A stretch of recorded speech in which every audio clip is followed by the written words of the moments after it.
आइए, सुनिए, देखिए, समझिए सनातन सत्य। जैसी दृष्टि वैसी सृष्टि, दृष्टि विज्ञान।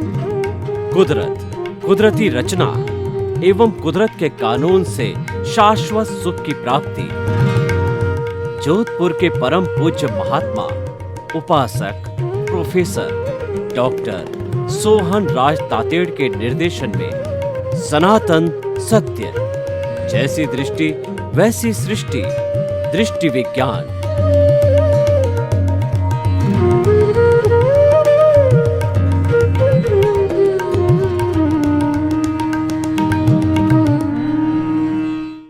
भाई और बहनों, मातृशक्ति को नमन।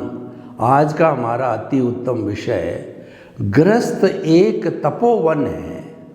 तपोवन का अर्थ होता है कि तपस्या योग, जहाँ पर साधना होती है, तप होता है, उस स्थान को तपोवन कहते हैं। पुराने ज़माने में हमारे ऋषि मुनि प्रकृति के करीब जो है अपने अपने आश्रम बना करके नदी के किनारे, जहाँ पर एकदम प्रकृति जो है चारों तरफ छाई रहती हो, वहाँ पर बैठ करके एकांत में अपनी साधना करते थे।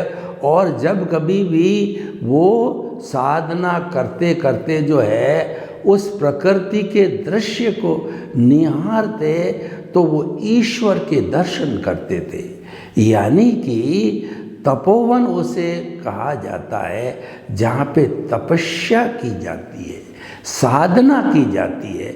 तो हमारे जो सामाजिक जीवन के 4 गृहस्थ है, ब्रह्मचर्य आश्रम, गृहस्थ आश्रम, वानप्रस्थ आश्रम और संन्यास आश्रम, इसमें गृहस्थ को तपोवन कहा है, दूसरे आश्रमों को तपोवन नहीं कहा गया है। क्योंकि एक गृहस्थी पर उसको बाल बच्चों का पालन करना होता है, माता पिता के स्वास्थ्य का ध्यान रखना होता है और जीविकोपार्जन करना होता है, समाज के लिए भी कार्य करना होता है और उसके साथ साथ में जो है सारा बजट की व्यवस्था करनी पड़ती है। यानी एक गृहस्थी मल्टी डायमेंशनल होता है, उसको सब तरफ की सोचनी पड़ती है। जबकि जो हमारे 3 आश्रम हैं उसके अंदर व्यक्ति एक तरफा ही ध्यान देता है और गृहस्थी के अंदर अलग अलग तरह के ध्यान दिए जाते हैं, अलग अलग तरह की व्यवस्थाएं होती है और उसके अंदर समभाव रखना, उसके अंदर पेशेंस रखना, उसके अंदर सहनशीलता रखना, इसके कारण इसको तपोवन कहा गया है। अब ऐसा है कि गृहस्थी तपोवन कैसे रख सकता है, उसकी मैं आपको पूरी व्यवस्था करके देता हूँ कि गृहस्थ जीवन भर जन्म से मृत्यु तक जो है अपने गृहस्थ जीवन को तपोवन कैसे मान के चल सकता है और उसके अंदर बिल्कुल भी डिस्टर्ब न रहे, उसकी हम व्यवस्था आपको बताते हैं। हमारा सनातन सत्य कार्यक्रम ये यूनिवर्सल ट्रुथ कहलाता है, सार्वभौम सत्य। और ये जो है इस पूरे कॉस्मॉस की अल्टीमेट रियलिटी आपको देता है कि दुनिया की सच्चाई क्या है, वो हम इसको सनातन सत्य कार्यक्रम से बताते हैं। और सनातन सत्य कार्यक्रम सिद्धांत पर आधारित होता है, सिद्धांत कभी बदलता नहीं है, जबकि जो अवस्थाएं होती है वो बदलती जाती है, अवस्थाएं नाशवान होती है और इसी कारण से वो बदलती है। और नाशवान अवस्थाओं के अंदर बदलने के कारण जो है उसको ही संसार कहा जाता है। तो देखिए कि हम जो है अपने जीवन को इस तरीके से बनावें कि जो कुछ भी हमारे सामने घटित होता है, जन्म से मृत्यु के बीच के अंदर जो भी घटना घटित रहती है, उस घटना को कुदरती रचना मानते रहना और उससे प्रभावित न होना, ये एक अच्छा जीवन जीने की या बैलेंस्ड जो है लाइफ की पूरी व्यवस्था रहती है। तो ऐसा जो है किस तरीके से किया जाता है कि हमें सारे पूरे सिस्टम को समझना पड़ेगा कि हमारा जो ये सनातन सत्य कार्यक्रम है वह जो है कुदरती रचना और कुदरत के कानून पर आधारित है। तो वह कुदरत किसे कहते हैं? जो गृहस्थी होता है उसको इन तीनों चीज़ को समझना बहुत ज़रूरी है, तभी तीनों चीज़ के अंदर वो संतुलित बिना प्रभावित हुए रह सकता है। तो पहली बात है कि कुदरत किसे कहा जाता है कि जहाँ पर 6 समवाय काम करते हैं, 6 समवाय हर क्षण भूत भविष्य वर्तमान में हाजिर रहते हैं, उसको ब्रह्मांड कुदरत कहा जाता है। वो 6 द्रव्य है कि जीव, अजीव, गति सहायक, स्थिति सहायक, समय और आकाश। ये 6 तत्व को ही ब्रह्मांड और 6 तत्व ही समस्त जीवित प्राणियों के जीवन का संचालन करते हैं। और उसके अंदर संचालन जो होता है वो सारा जो है वह कहना चाहिए कि हमारा पृथ्वी, जल, अग्नि, वायु और आकाश, ये जो 5 तत्व है इनको पंचभूत बोला जाता है। और पंचभूतों के द्वारा ही ये सृष्टि जो है पूरा संचालन करती है। तो इन 5 भूतों का भी हमें पूरा अपव्यय नहीं होने देना है, इनका हमें प्रदूषित नहीं होने देना है, ये ध्यान रखना है।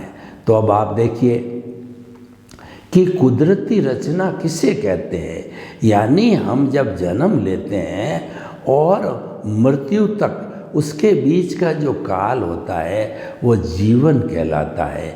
ये जीवन का सृजन हम पिछले जन्म में कर चुके हैं, उनको भाव कर्म कहते हैं। जब कभी भी हम जो है प्रतिष्ठित आत्मा के द्वारा अपने भावों का उपयोग करते हैं, क्योंकि भाव एक सत्ता है जो चेतन से जुड़ी हुई होती है और उस सब का जो है कन्वर्शन कहिए, प्रोसेस कहिए, वो सारा प्रतिष्ठित आत्मा के अंदर होता है। प्रतिष्ठित आत्मा एक बहुत बड़ी फैक्ट्री होती है, क्योंकि हमारी जो मूल आत्मा है वो मूल आत्मा कोई भी क्रिया नहीं करती है। और उसके साथ साथ में हमारा ये जो शरीर है ये तो पिछले जन्म के कर्म के भुगतान के लिए मिला है। यानी जो ही हमारे कर्मों का भुगतान हुआ और इस शरीर को जला दिया जाता है, तो बीच वाली जो स्थिति है जिससे हमारा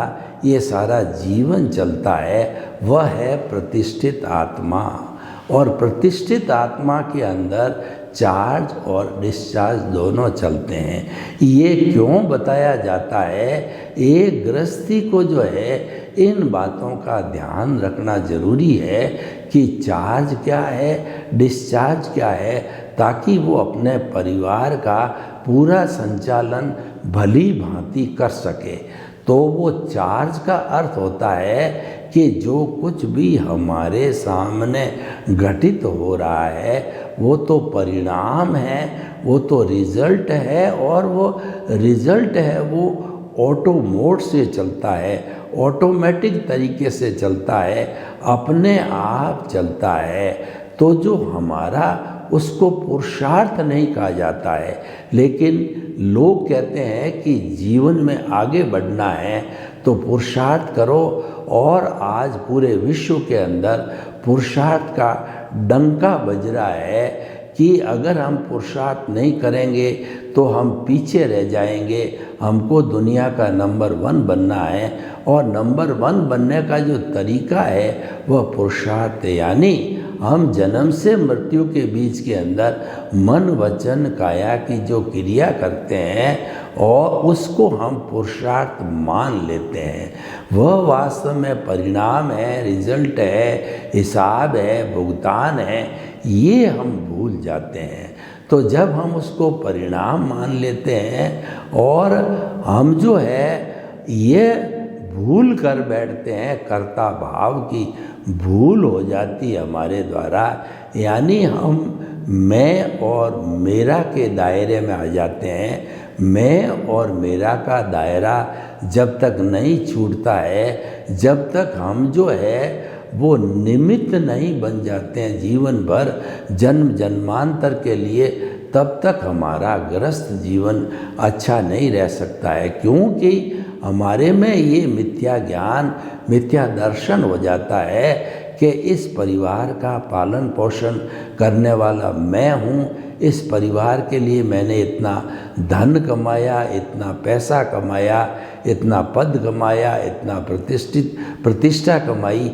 यानी कि हम मैं मेरा से जुड़ने के कारण, अज्ञान से जुड़ने के कारण जो है हम अपने गृहस्थ जीवन के अंदर एक अच्छा तालमेल नहीं बिठा पाते हैं। जबकि जो है हमको तो निमित्त भाव से रहना है कि करने वाली व्यवस्थित शक्ति है, करने वाली कुदरत है, मैं तो एक निमित्त मात्र हूँ और इस कुदरत का जो है मैं कहना चाहिए कि जो है वो यूज़र हूँ, उसका जो है गेस्ट हूँ तथा उसका सफ़रर हूँ। मेरे कर्म हैं और कर्मों को काटना वाला मैं हूँ।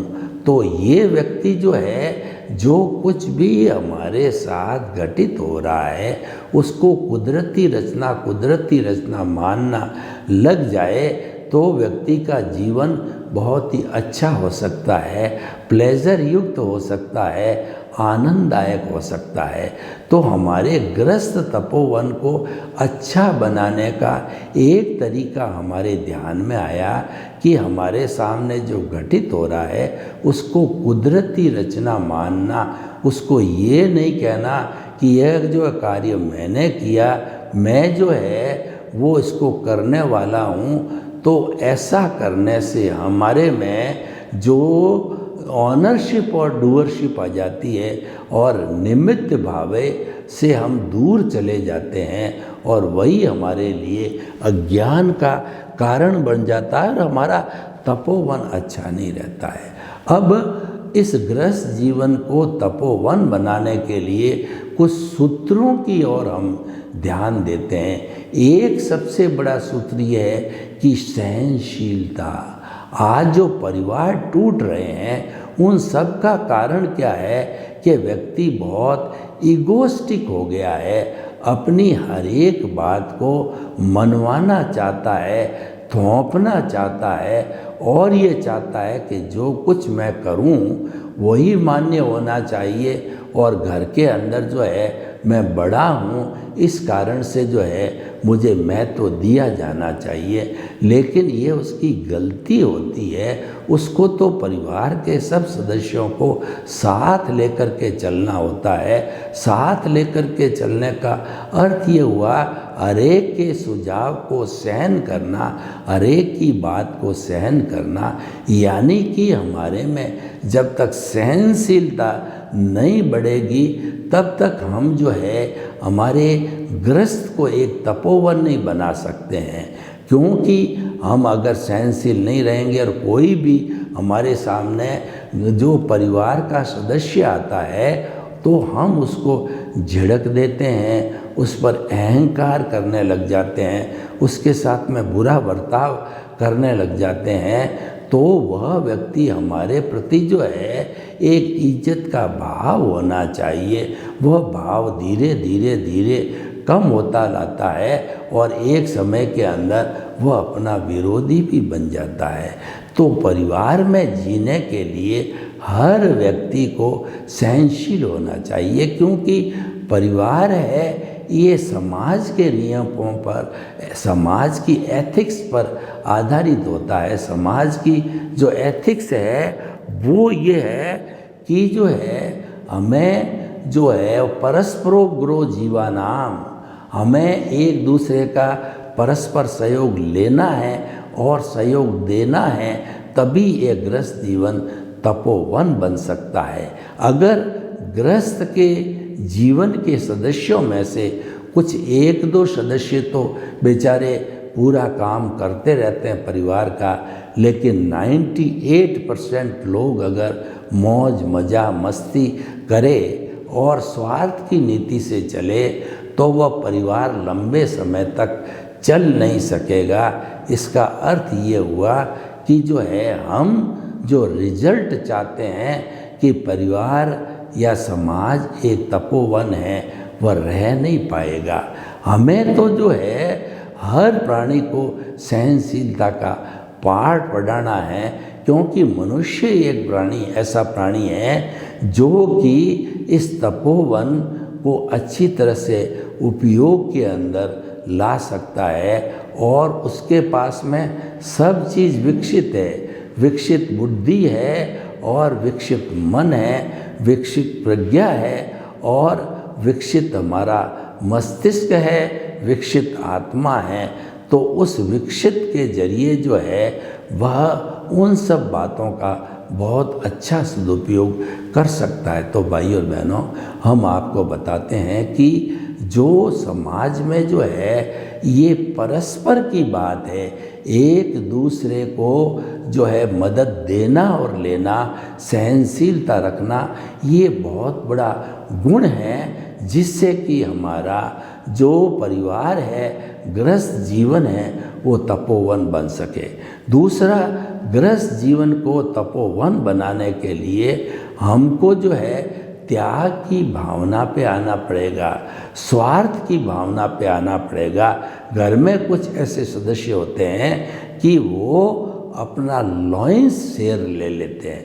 लॉयंस शेयर का अर्थ यह हुआ कि मान लीजिए हमारे पास के अंदर वो कोई भी खाने की आइटम है या पहनने का आइटम है और घर के अगर 10 सदस्य है और हमारे पास 10 नग है तो हम आराम से एक एक को बांट के दे सकते हैं, उसके अंदर किसी को कोई एतराज़ नहीं हो सकता है। लेकिन अकेला व्यक्ति जो है उसमें से 50-60% जो है हिस्सा, जिसको लॉयन शेयर कहते हैं, अगर वही व्यक्ति ले लेता है तो ऐसा व्यक्ति स्वार्थी कहिए या अपने जो है सदस्य पने का जो है दुरुपयोग करके और वो ले लेता है, तो यह समाज में एक अव्यवस्था जारी हो जाती है। ऐसे समाज के अंदर कलह हो जाती है, उसको हम तपोवन नहीं कह सकते हैं। तपोवन हमारा गृहस्थ तब कहलाता है कि सभी अपना अपना परिश्रम करते रहे, यानी कि परिवार का हर सदस्य जो है वो सम और श्रम की नीति को समझे। सम का मतलब है सादा स, मतलब समभाव। व्यक्ति के अंदर सहनशीलता आनी चाहिए, बड़ों का सम्मान आना चाहिए, त्याग की वृत्ति नहीं होनी चाहिए। इसको सम कहते हैं, समभाव में रहना। और जो व्यक्ति समभाव में रहता है वह अपने परिवार का जो है अच्छा भरण पोषण या परिवार के सदस्यों को सुसंस्कारी बना सकता है। और ऐसी स्थिति के अंदर गृहस्थ को तपोवन कहा गया है। और अब आप उसके बाद के अंदर दूसरा देखिए कि हमारे जो है समाज के अंदर जो तपोवन की हम बात करें तो हर व्यक्ति को जो है कुछ न कुछ अपने शम का मतलब होता है शमन करने वाली नीति में विश्वास होना चाहिए और समन करना चाहिए। शम का अर्थ ये है कि जो हमारे छोड़ने की चीज़ें हैं, क्रोध है, अहंकार है, माया और लोभ है, इनका शमन करना चाहिए, इनको नियंत्रण के अंदर रखना चाहिए। ये हमारे पर हावी नहीं हो जावे, और जिस दिन ये हावी हो जाएंगे तो जो है हम एक अच्छे परिवार का निर्माण नहीं कर सकते हैं, तो हमारे जितने जो परिवार के सदस्य हैं उन सब को जो है ये शिक्षा दी जानी चाहिए कि सबको सबके साथ में एकता का व्यवहार करना चाहिए। तो बात है। दूसरी बात जो है, आप देखिए कि हमारा जो तपोवन जो है किस तरीके से कि हम लोगों को सम्मान देना समझें। इस परिवार के अंदर अलग अलग एज ग्रुप के लोग होते हैं, कई तो बहुत बड़े एजेड होते हैं, गार्जियन होते हैं, और कुछ उसके अंदर जो है वो हमारे जो है हिसाब से जो अच्छा उपयोग करने वाले होते हैं। तो एक अच्छा समाज बनाने के लिए जो है हमें सभी जो है वो श्रम की नीति को अपनाना चाहिए। श्रम का अर्थ हुआ कि हर व्यक्ति जो है अपने परिवार को अच्छा बनाने के लिए जो है परिवार का पोषण करे, परिवार में श्रम करे, सफाई की बात रखे, या जिस जिसके हिस्से में जो जो काम आया हुआ है वह अपने हिस्से का काम जो है अवश्य करे। हर जो है समाज का व्यक्ति अगर अपने अपने हिस्से का अच्छा कार्य करने लग जाएगा तो बहुत बड़ा कार्य जो है वो अपने आप संपन्न होने लगता है। तो भाई और बहनों, हम आपको इस आज के संदर्भ के अंदर यह बताना चाहते हैं कि हमारा जो गृहस्थ जीवन है बहुमूल्य जीवन है, और वह जब सभी सदस्य जो है एक साथ में मिलकर के काम करते हैं तो उसको जो है वो हमारा तपोवन कहने में, या लोग उसको तपोवन कहे तो हमें समझने के अंदर कोई दिक्कत नहीं, कोई अतिशयोक्ति नहीं है। तो भाई और बहनों, ऐसे महत्वपूर्ण विषय को जो है हमें अपने लोगों के ध्यान में लाना चाहिए कि हम श्रम और श्रम की नीति का जो है उपयोग करें। इस नीति का उपयोग करने से हमारा जो है यह जीवन अपने आप श्रम और श्रम से ओतप्रोत होता जाएगा।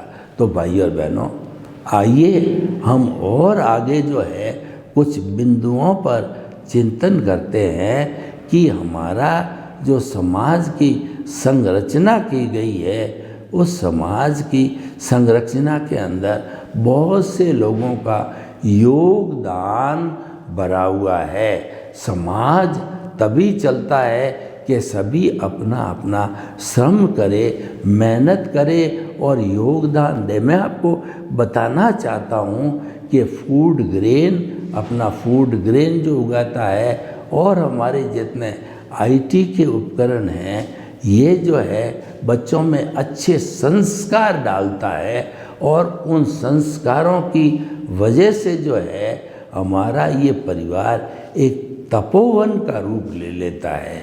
तो हमारा गृहस्थ जीवन है वो कई तरह से तपोवन हो जाता है। एक गृहस्थी को अपने जो है परिवार के साथ साथ में अपना गांव, अपना देश, अपना समाज के लिए भी कुछ न कुछ कंट्रीब्यूट करना होता है, क्योंकि समाज के अंदर लोग सभी एक नेचर के नहीं होते हैं।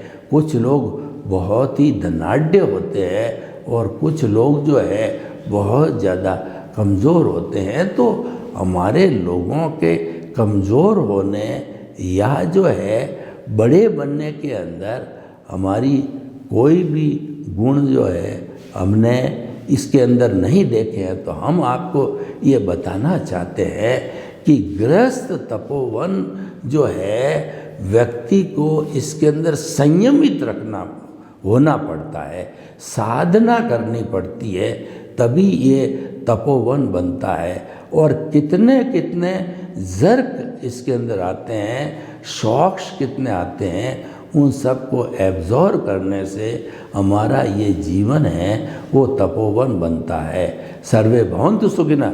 सर्वे संतु निरामया, लोग के जीवों को सुख मिले, शांति मिले, आनंद मिले, प्रेम मिले, सौहार्द मिले, और हम सभी मिलकर के अपने गृहस्थ जीवन को तपोवन बनावें, साथ साथ में शाश्वत सुख की नींव लगावें। आपके प्रति मंगल भावना।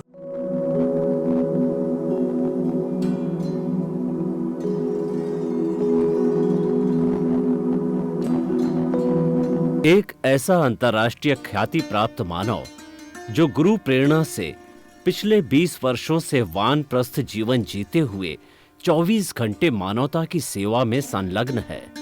एक ऐसा मानव जो अभी राष्ट्रीय, अंतर्राष्ट्रीय टीवी चैनलों पर 7,500 एपिसोड के माध्यम से सनातन सत्य, आत्मविज्ञान एवं पुनरुत्थान, व्यवहार एवं निश्चय जगत के जीवनोपयोगी विषयों पर हृदय स्पर्शी प्रवचन कर चुका है।